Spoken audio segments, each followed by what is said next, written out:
이근윤의 사우디 중동 이야기. 엑스포 결정. 사우디는 무엇을 잘했나? 결국 지난 11월 28일 프랑스 파리에서 열린 국제박람회기구 총회에서 182개 회원국 총회의 투표 결과 사우디의 리야드가 119표를 획득하여 한국의 부산과 이탈리아 로마를 제치고 2030년 세계박람회 개최지로 선정되었다. 박빙의 승부를 펼칠 것이라 예상했던 한국 정부와 유수 언론들의 전망과 달리 90표라는 압도적인 표 차이로 사상 처음 2차 투표 없이 개최지가 결정됐을 정도로 싱거운 승부로 끝났다. 필자는 올해 7월에 이미 조심스레 이런 전망을 담은 칼럼을 게시한 바 있으며 10월에는 한국이 사우디를 보고 배웠으면 싶을 정도로 사우디의 외교적 영향력이 한국과 비교할 수 없을 정도로 강력하다는 칼럼을 피력한 바 있다. 다시 한번 두 국가의 희비를 가른 승부처들을 짚어보며 향후 두 나라가 어떤 점을 보완해 가야 할지를 따져보고 싶다. 특히 부산이 재도전을 하겠다면 반드시 필요한 점에 대한 얘기가 이 글에 있을 것이다. 먼저 사우디의 프리젠테이션을 살펴보자. 사우디는 변화의 시대라는 주제와 성견지명 있는 내일을 위한 협력이라는 부제로 지속가능성, 혁신, 협력에 초점을 맞췄다. 유치 제안서에는 사우디의 수도 리야드에 12만 평 규모의 엑스포 부지를 마련하여 기술, 로봇공학, 인공지능, 도시개발, 기후변화 완화 등 다양한 분야의 최신 발전을 보여줄 수 있는 전시관, 파빌리온, 공공장소를 마련한다는 계획과 조감도가 담겨 있다.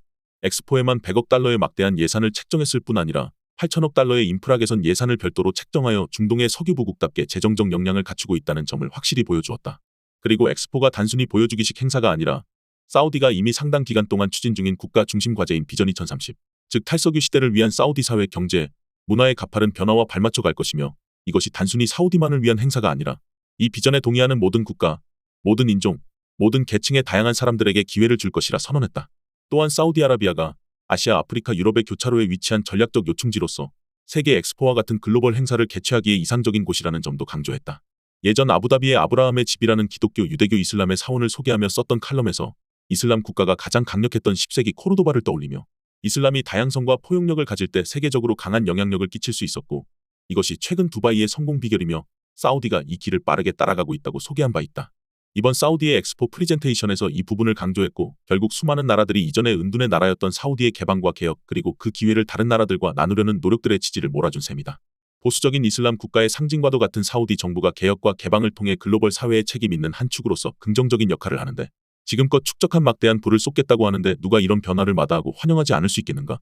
반면 한국의 프리젠테이션을 보면 구체적인 계획은 거의 제시하지 못한 채 연예인과 저명인사들을 동원하여 한국을 찍어달라는 감성적인 호소에 주력했다.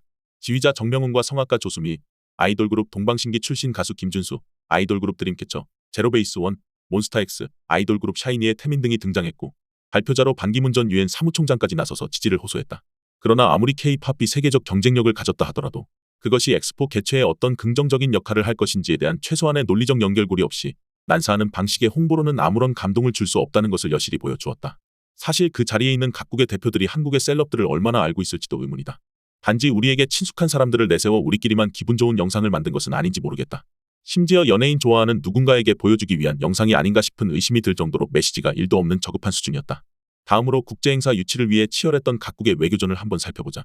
2030년 부산엑스포 유치위원회 자문을 맡은 김희태 부산대 관광컨벤션학과 교수는 부산엑스포 개최 실패가 결정된 직후 현지 기자들을 만나 사우디 왕세자가 국민 시선을 엑스포, 동계올림픽 등 여러 메가 이벤트로 돌려 충성과 지지도를 확보하려 했다고 했다.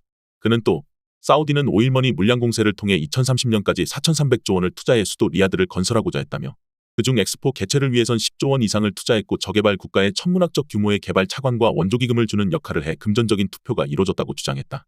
또 그는 러시아 우크라이나 전쟁과 코로나, 미중 갈등 등 여러 요인으로 국제 정세가 요동쳐 세계적으로 경제난이 심화된 것도 원인이라며 현실에 흔들리기 쉬운 구도가 형성되면서 객관적 역량에 따르기보다는 저개발 국가가 사우디에 몰표를 주는 결과가 나왔다고 평했다. 또 2025년 오사카 간사이 엑스포 개최 또한 영향을 미쳤다며 의무사항은 아니지만 투표에 임한 국가들이 관례상 대륙별 안배를 고려했다는 것도 페인으로 보인다고 덧붙였다. 이와 같이 패배 직후 나온 핵심 인사의 인터뷰에서 우리는 유치팀이 얼마나 안이한 외교적 인식을 갖고 있는지를 여실히 볼 수 있다. 사우디의 금권투표, 러시아 우크라이나 전쟁, 미중 갈등, 대륙 간 안배 등 4가지를 이유로 들고 있는데 이것은 돌발 상황이 아니라 이미 유치 전에 뛰어들 때 알고 있던 문제들이다. 이것들이 극복하기 어려운 요인이라 생각했으면 아예 뛰어들지 않거나 로마처럼 일찌감치 포기하고 예산을 아껴 써야 했다. 바로 이런 난관들을 헤쳐나가는 것이 외교의 역할이다. 필자가 보기에 한국이 외교전에서 가장 치명적으로 실수한 것은 중국과 러시아를 적으로 돌려 세우고 오직 한미일 동맹 중심의 지극히 철진한 이념 중심의 외교를 펼친 것이다. 이에 비해 2차 세계대전 이후 5.1달러를 앞세워 친미 진영의 핵심 역할을 했던 사우디는 올해 브릭스에 정식 회원으로 가입하고 상하이 조약기구에도 가입 신청을 하는 등 친미 국가를 벗어나 탈미를 지향하는 매우 도발적인 외교를 펼쳤다. 결국 중국의 공개 지지를 얻으면서 브릭스 상하이 조약기구 및 아프리카와 중남미 등 소위 글로벌 사우스의 수많은 친중 국가로부터 몰표를 얻을 수 있었다. 반면 한국은 거의 몰빵했다고 봐도 무방한 미국과 일본의 공개 지지조차 얻지 못하면서 사실상 동맹의 외면을 받았다. 현재로서는 인권 문제 등으로 사우디를 지지하기 어려운 일부 유럽 선진국을 제외하고는 거의 지지를 얻지 못했다고 봐도 무방한 초라한 결과에 그치고 말았다. 이전 칼럼에서도 밝혔지만 미중 갈등의 치열한 외교 현장에서 어느 한쪽에 치우치지 않고 아슬아슬한 줄타기를 하면서 양쪽 진영의 애를 닳게 만들어 원하는 것을 얻어내고야만은 아랍 특유의 고차원적인 외교력과 협상력을 선보인 사우디에게 외교적 참패를 당한 것이라고 해도 지나치지 않다. 최근 타계한 탈냉전 시대의 설계자 헨리 키신저의 너무나 유명한 말, 미국에게는 영원한 적도 친구도 없다. 오직 국익만 존재할 뿐. 이 말을 다시 한번 마음에 새기게 만드는 숙연한 상황이다. 그리고 사우디의 오일머니에 졌다고 말하기에는 현재 한국이 전체 GDP, 1인당 GDP, 정부 예산 등 어느 하나라도 사우디보다 못한 것이 없다. 사우디에 오일머니가 있다면 한국은 21세기의 오일이라 일컫는 반도체머니가 있지 않은가? 2025년 오사카 엑스포 개최로 대륙별 안배가 영향을 주었다는 것도 2020년 엑스포 개최국이 사우디 지척의 두바이였음을 감안하면 너무나 구차하기 그지없는 변명이다. 사우디는 무함마드 빈 살만 왕세자를 중심으로 온 국민이 단결하여 강력한 유치 활동을 전개했다. 이는 사우디가 엑스포 유치를 국가적 목표로 삼고 전방위적인 노력을 기울였다는 점을 보여준다. 김희태 교수의 말처럼 왕권 강화를 위한 정치적인 목적이 노골적이었을지는 모르겠지만 최소한 국민적 열망을 모아온 국민이 일사불란하게 움직이는 모습을 보여주었다. 그러나 한국은 이렇게 중요한 국가적 행사를 추진하면서 단 한 번도 내부의 일치 단결을 위해 애쓴 모습이 보이지 않는다. 오히려 반대 진영을 반국가 세력으로 몰아세우며 여기서도 철진한 이념으로 줄세우기를 했다.